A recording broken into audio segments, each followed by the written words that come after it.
trahison dans les relations amoureuses, demande Nadine. Donc on va aborder un autre décodage d'une blessure, c'est la blessure de la trahison dans les relations amoureuses, sachant que c'est une blessure qu'on retrouve aussi très souvent, elles vont souvent de pair, c'est les trahisons de l'amour d'abord dans les relations familiales. Donc quelqu'un qui est confronté à une ou plusieurs trahisons dans le cadre de l'amour, dans le cadre de ses relations amoureuses, que ce soit un homme ou une femme, c'est une personne qui a toujours vécu une ou plusieurs trahisons de l'amour dans le cadre de la famille. Parce qu'effectivement, nous, en tant qu'enfants, même si maintenant on a perdu la connexion et on sait plus trop ce que c'est, parce qu'on entend tout et son contraire, on sait plus ce que c'est que l'amour. Quand on est jeune, quand on vient de s'incarner au cours des premières semaines, des premiers mois, des premières années de vie, on sait ce que c'est que l'amour. L'amour, c'est la tendresse, c'est les comportements d'affection que les autres nous témoignent, c'est la tendresse, c'est le respect, c'est la non-violence, c'est l'attention qu'ils nous portent, c'est la délicatesse qu'ils nous portent, la tendresse qu'ils nous manifestent.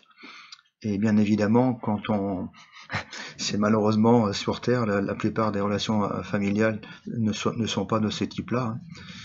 C'est en train de changer pour les nouvelles générations, mais dans les générations précédentes, il y avait quand même peu de respect, il y avait peu d'amour, peu de tendresse, peu d'affection, peu de délicatesse.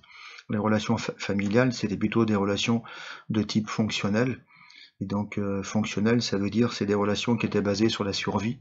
Il faut un toit pour être à l'abri de l'air, de la pluie, avoir chaud. Il faut que le père amène de l'argent pour pouvoir s'habiller et acheter la nourriture. Donc c'était vraiment, les conditions de vie, de matériel étaient quand même dures, il y a encore 50 années ou un siècle.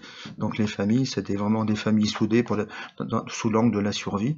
L'affection, la délicatesse, le respect, la tendresse, ils n'avaient pas de temps pour ça et eux-mêmes ne connaissaient pas ça.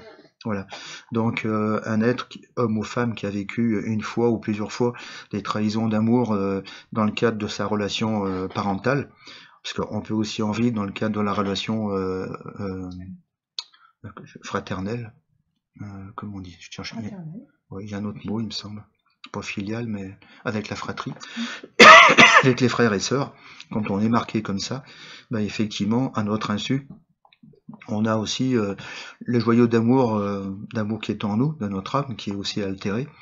Et ça va attirer à nous des répétitions, c'est ce qu'on appelle des scénarios inconscients, des scénarios qui sont répétitifs.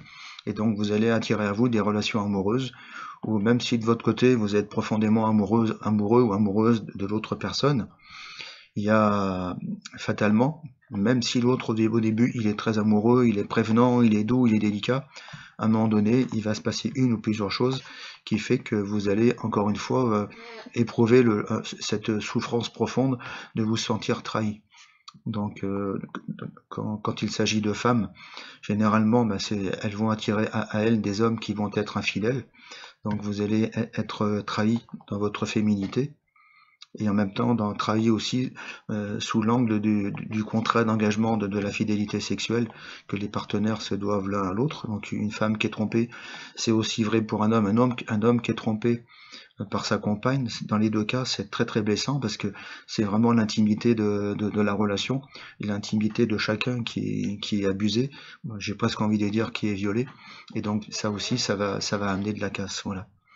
Donc cette blessure de trahison de l'amour, on la traite à distance comme ça, mais généralement elle n'est pas toute seule, elle va elle aussi amener, si vous voulez, une très très forte dévaloration de soi, parce que si on est trahi par l'autre, c'est pas de sa faute, c'est parce qu'on manque de valeur, on a manqué d'attention, on n'est pas assez aimante, on va trouver 1000 excuses différentes pour justifier le fait qu'on a été trompé ou trahi, parce que des fois on peut être trahi sans forcément qu'il y ait eu une infidélité sexuelle.